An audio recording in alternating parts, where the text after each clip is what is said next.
You asked me if an ordinary person, by studying hard, would get to be able to imagine these things like I imagine. Of course, I was an ordinary person who studied hard. There's no miracle people. It just happens they got interested in this thing, and they learned all this stuff. They're just people. There's no talent, a special miracle ability to understand quantum mechanics or a miracle ability to imagine electromagnetic fields that comes without practice and reading and learning and study. So if you say you take an ordinary person who's willing to devote a great deal of time and study and work and thinking and mathematics and time, then he's become a scientist.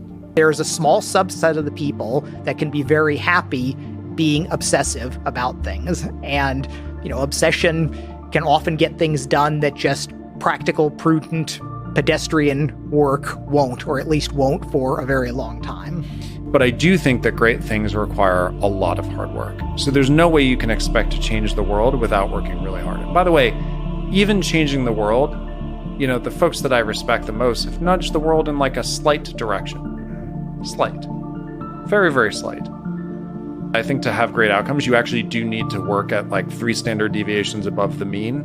But when I read about companies going to like 4-day work weeks and stuff, I chuckle because I can't get enough done with a 7-day week. I don't know how, and people will say, oh, you're just not working smart. And it's like, no, I work pretty smart, I think, in general.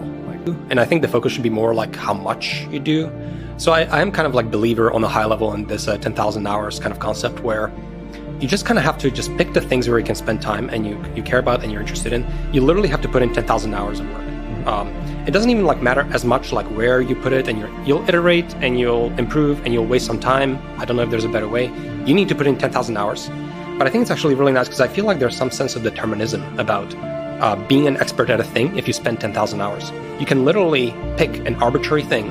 And I think if you spend 10,000 hours of deliberate effort and work, you actually will become an expert at it. And so I think it's kind of like a nice thought.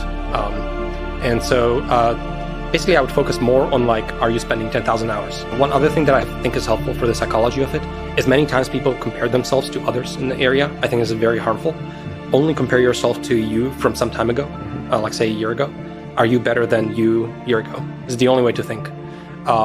And I think then you can see your progress, and it's very motivating. You will waste time doing something wrong. Yes. You will eventually figure out it's not right. You will accumulate scar tissue. And next time you will grow stronger, because next time you'll have the scar tissue, and next time you'll learn from it. And now next time you come to a similar situation, you'll be like, oh, I messed up. I've spent a lot of time working on things that never materialized into anything. And I have all that scar tissue, and I have some intuitions about what was useful, what wasn't useful, how things turned out. So all those mistakes were not dead work, So I just think they should just focus on working. What have you done? What have you done last week?